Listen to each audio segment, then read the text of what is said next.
কেন আপনার ভাইয়ের রাস্তাটা বন্ধ করে দিচ্ছেন? কেন তাকে ঘর থেকে বের করে দিচ্ছেন? কেন তার খাবার বন্ধ করে দিচ্ছেন? ভাই ভুল করবে না তো কে করবে বলেন না? এক মায়ের পেট থেকেই তো বের হয়েছেন, এক বাবার থেকেই তো এসেছেন। আসেন না, মিলে যান না একটু। আর কত দ্বন্দ্ব, আর কত কষ্ট। এক ভাইয়ের ছেলের বিয়েতে আরেক ভাই যাচ্ছে না, এক ভাইয়ের মেয়ের বিয়েতে আরেক ভাই যাচ্ছে না। কতদিন আর বাঁচবেন? আর কয়দিন? আসেন না, একটু মিলে যান না।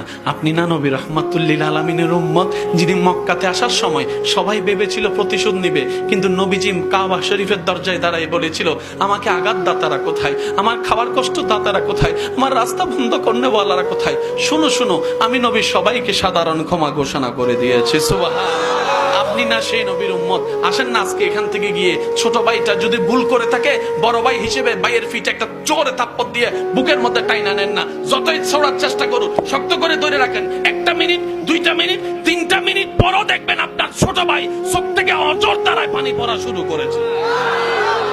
কয়দিন আর?